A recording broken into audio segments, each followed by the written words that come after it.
تو آج کے زمانے میں تو چلے کوئی سید ہے تو کہہ سکتا ہے میں اپنے آباء و اجداد کے دین کے اوپر ہوں، ٹھیک ہے، کیونکہ سید ہی وہ واحد ہیں جو صحیح سید ہیں۔ میرے پاس تو کوئی طریقہ نہیں چیک کرنے کا، نہ کوئی ڈی این اے ٹیسٹ ہے، لیکن جو صحیح سید ہیں وہ واقعی ایسے ہیں کہ جو اپنے آباء و اجداد کی پیروی کا کہہ سکتے ہیں، نبی علیہ السلام کو سینٹرڈ کرتے ہوئے، کیونکہ ان کی نسل میں کوئی کافر نہیں ہے۔ ہمارے تو پیچھے کوئی ہندو سے مسلمان ہوا، کوئی سکھ سے مسلمان ہوا، کوئی یہودی سے، کوئی عیسائی سے، تو لیکن جو سید ہیں نبی علیہ السلام کی اولاد میں سے ہیں، وہ تو کہہ سکتے ہیں کہ ان کی پوری نسل میں کوئی نہ کوئی سارے ہی مسلمان گزرے ہیں، الا یہ کہ کوئی بدعقیدہ نہ ہو۔ جس طرح میرا ایک کلاس فیلو تھا، وہ قادیانی تھا اور سید بھی تھا، ہاں سید قادیانی تھا، تو وہ اس کے بارے میں سورہ نوح میں آیت ہے نا کہ نوح علیہ السلام نے جب دعا کی کہ اللہ میرا بیٹا ایسے بچا لے، اللہ نے فرمایا تیرا بیٹا نہیں ہے، حالانکہ بیٹا تھا، تو اللہ نے فرمایا اس کے اعمال غیروں والے ہیں۔ تو آج بھی اگر کوئی سید گستاخ رسول ہے تو وہ پھر سید کہاں سے ہوا؟ جو اللہ کا باغی ہے وہ پھر سید کہاں سے ہوا؟ اس کو خود دیکھنا چاہیے، اس کے اعمال دوسرے والے نہ ہو۔ تو سر یہ جن آباء و اجداد کی پیروی ہے نا سر، وہ آباء و اجداد اور تو اے اور، ٹھیک ہے نا؟ تو بابوں اور کتابوں میں جتنا فرق ہے نا، اتنا ہی ان بزرگوں اور آپ کے بزرگوں میں فرق ہے، ٹھیک ہے نا؟ صحیح ہوگا۔ یعنی اس کا مطلب یہ ہوا کہ آپ لوگوں کو بزرگوں سے متنفر نہیں کروا رہے، بلکہ اصل بزرگوں کا بتا اصل بزرگوں بتا رہے ہیں، یہ جو بیچ میں 2 نمبر بزرگ گھسے ہوئے نا، اور اس پہ میرا ایک کلپ بھی ہے، پرانے بزرگ اور درمیانے بزرگ، ان میں فرق۔ پرانے ٹھیک سن نہ، پرانے کدھر سے ٹھیک تھے؟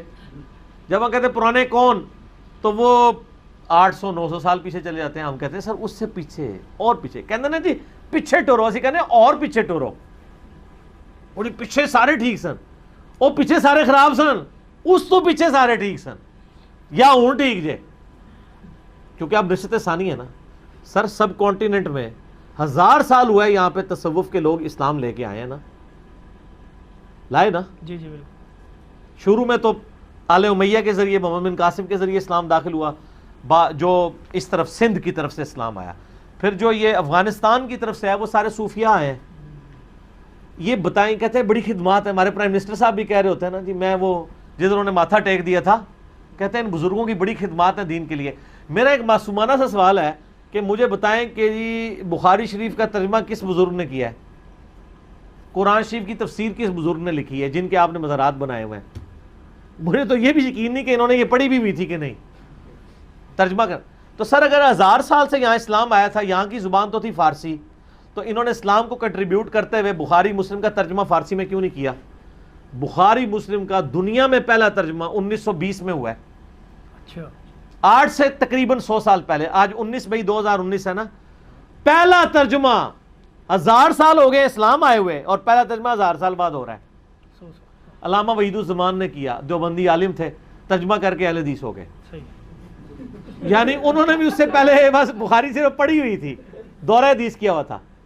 علامہ وحید الزمان صاحب دیوبند کے عالم ہیں، صحیح، بخاری کا ترجمہ کرنے کے سے وہ اہل حدیث ہو گئے تھے، پھر مسلم کا بھی ترجمہ کیا، اسی لیے وہ ویسے صحیح منع کرتے ہیں نا، قرآن حدیث ڈائریکٹ نہیں پڑھنا چاہیے، علماء اگر ڈائریکٹ پڑھ کے گمراہ ہو جائے تو غیر علماء تو ویسے ہی ہوں گے نا، تو وہ پڑھ کے گمراہ ہو گئے، حالانکہ ان کو عربی پہلے بھی آتی تھی، عالم پہلے بھی تھے، اس کا مطلب ہے انہوں نے بخاری مسلم پڑھی کوئی نہیں تھی ہوئی، وہ پڑھی ہوئی تھی، تو جب آپ کو ترجمہ کرنا پڑتا ہے پھر تو آپ کو پڑھنا پڑتا ہے، پھر آپ ایک ایک لفظ کا ترجمہ کرتے ہیں سر، 10 دفعہ ضمیر آپ کو ملامت کرتا ہے کہ تو کیڑے پاسے لگے ہیں، تو جس کا ضمیر ذرا سا بھی زندہ ہونا تو وہ آ جاتا ہے، تو جس نے پڑھ رہے نہیں ڈیٹھوں کی طرح قدوری شریف ہی پڑھنی ہے، ٹھیک ہے، تو قدوری شریف پڑھتا رہے گا تو اس کو پھر کہاں سے اثر ہونا ہے، بخاری شریف کہاں سے سمجھ آنی ہے؟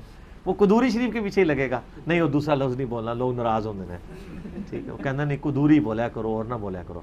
اچھا جی، تو یہ یعنی وہ ترجمہ ہوا۔ پھر قرآن کا پہلا ترجمہ 1176 ہجری میں فوت ہوئے ہیں نا شاہ ولی اللہ دہلوی، آج 1440 ہے، یعنی 300 سال بھی نہیں ہوئے ہیں قرآن کا ترجمہ اردو میں ٹرانسلیٹ ہوئے، تو قرآن کا ترجمہ انہوں نے کیوں نہیں کروایا؟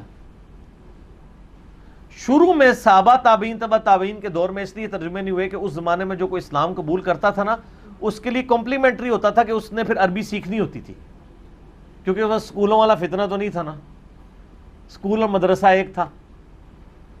یہ گمراہی تو پھر بعد میں 300 سال کے بعد آئی نا، سب سے بہتر زمانہ میرا، پھر صحابہ کا بھی، تابعین کا بھی، تبع تابعین کا۔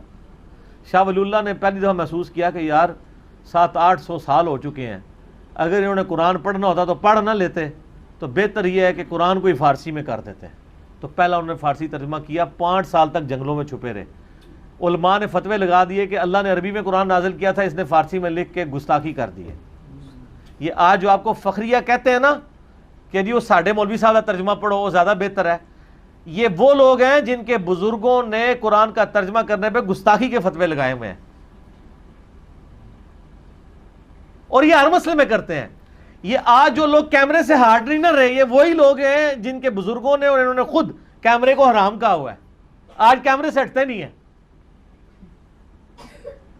بزرگوں نے سمجھ تھوڑی دیر بعد آندی ہے. کامن سینس ہوندی تے کامن سینس ہے، پر it is not so common, اتنی عام بھی نہیں پائی جاتی، اتنی عام نہیں پائی جاتی. تو دیکھو بلال بھائی منو چھیڑ دے نے، پھر میں اور پاسے ٹور پینا. تے اے جناب یہ مطلب ہے اسی کوئی بزرگاں دے گستاخ نہیں، اسی پرانے بزرگان درمیانے بزرگوں کو نہیں مانتے. ایک میرا کلپ ہے پرانے اور درمیانے بزرگوں میں فرق، اور ایک کلپ ہے بابوں اور اماموں میں فرق. بزرگوں اور اماموں میں فرق، اماموں میں کو لے کے چلے نا، بزرگوں کو تو نہیں.